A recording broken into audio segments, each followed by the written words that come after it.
राजनांदगांव जिले में स्वामी आत्मानंद शासकीय उत्कृष्ट अंग्रेजी माध्यम विद्यालयों में वैकेंसीज आई हैं।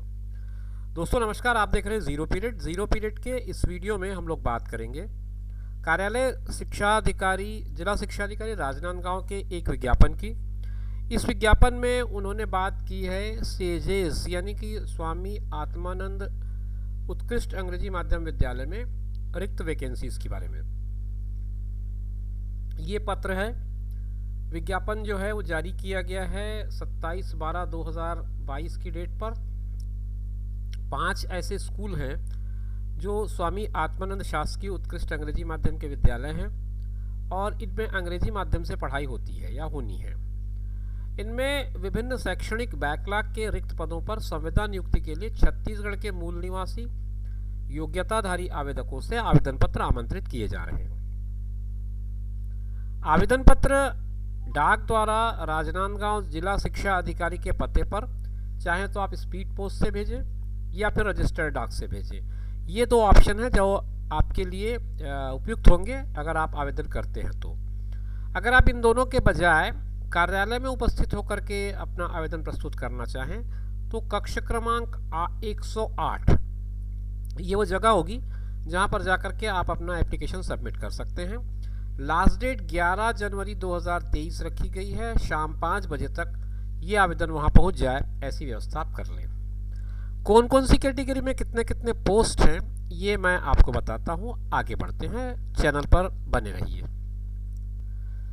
सबसे पहले व्याख्याता का पद है, रसायन विषय है, केमिस्ट्री जिसे हम कहते हैं, और इसके लिए हिंदी माध्यम में एक पद अनारक्षित है और इसमें 38,100 रुपये आपको वेतनमान दिया जाएगा। मान्यता प्राप्त विश्वविद्यालय से हिंदी माध्यम में संबंधित विषय में न्यूनतम द्वितीय श्रेणी के साथ स्नातकोत्तर और बीएड ये चीज़ें ज़रूरी हैं। इसके अलावा शिक्षक का एक पद है, 4 पद हैं वस्तुतः। 4 पद जो हैं वो अंग्रेज़ी माध्यम के हैं, सामाजिक विज्ञान यानी कि एसएसटी सोशल साइंस के लिए, और इसमें 35,400 रुपये इसकी सैलरी बताई गई है। आपको मान्यता प्राप्त विश्वविद्यालय से अंग्रेजी माध्यम में संबंधित संकाय में या विषय में 50% अंकों के साथ स्नातक होना जरूरी है, बीएड जरूरी है, टीईटी जरूरी है। एक शिक्षक का पद अंग्रेजी माध्यम में अंग्रेजी विषय के लिए ही है, 35,400 उसकी भी सैलरी है। कुल मिलाकर के 2 पद हैं जिसमें एक पद अनारक्षित है और एक पद जो है वो आरक्षित श्रेणी में है। तो ये 3 मैंने कैटेगरी के अलग अलग पोस्ट बताए। इसके अलावा भी आगे कुछ पोस्ट हैं, उस पर भी बात कर लेते हैं।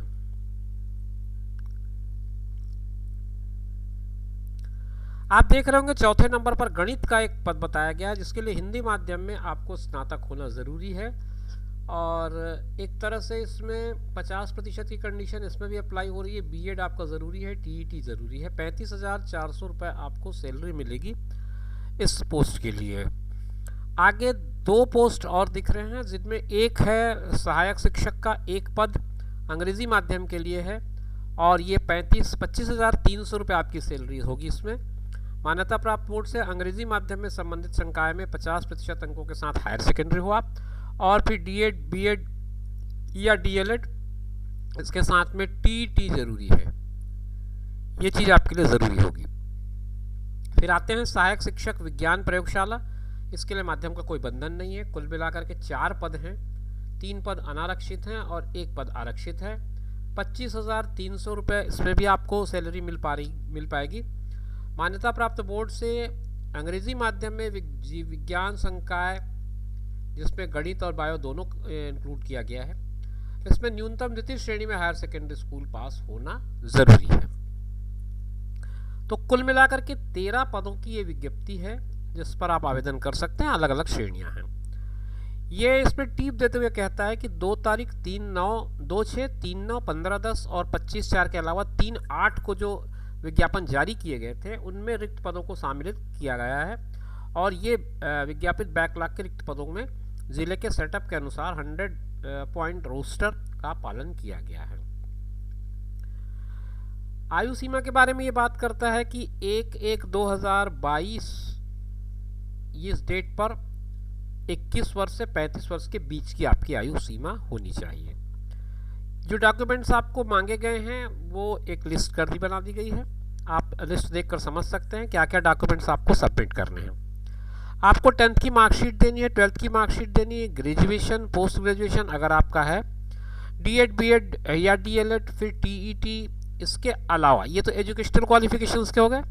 इसके अलावा आपको डोमिसाइल यानी कि मूल निवास प्रमाण पत्र, कास्ट सर्टिफिकेट अगर है आपके साथ, और फिर एम्प्लॉयमेंट एक्सचेंज की जो एक कॉपी होती है जिसमें आपका रजिस्ट्रेशन सर्टिफिकेट होता है एक तरह से, वो उसकी कॉपी आपको सबमिट करनी है।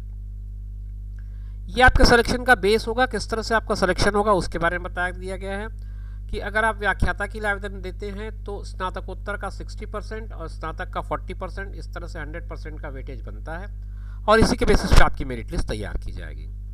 अगर आपने शिक्षक के लिए आवेदन किया है तो 12वीं का 40% और स्नातक का 60% होगा। सहायक शिक्षक के लिए फिर 10वीं और 12वीं में इसी तरह से वितरण हो जाएगा 40 और 60% का, और सहायक शिक्षक विज्ञान प्रयोगशाला के लिए भी यही क्राइटेरिया अपनाया गया है। ये सारी चीज़ें हैं जो आप चाहें तो राजनांदगांव जिले के वेबसाइट में, जिसकी आईडी ये दी गई है, यहाँ पर जाकर आप देख सकते हैं, समझ सकते हैं, इस पूरे नोटिफिकेशन को डाउनलोड करके पढ़ सकते हैं। विज्ञापित पदों पर आवेदक का शैक्षणिक योग्यता प्रमाण पत्र शासन द्वारा मान्यता प्राप्त बोर्ड विश्वविद्यालय के अंग्रेजी या हिंदी माध्यम से पूर्ण किया जाना अनिवार्य होगा। अगर न्यूनतम योग्यता की परीक्षा तक का अध्ययन आपने अंग्रेजी या हिंदी माध्यम में नहीं किया तो फिर आप अपात्र घोषित कर दिए जाएंगे। इस तरह से बात वो कहते हैं।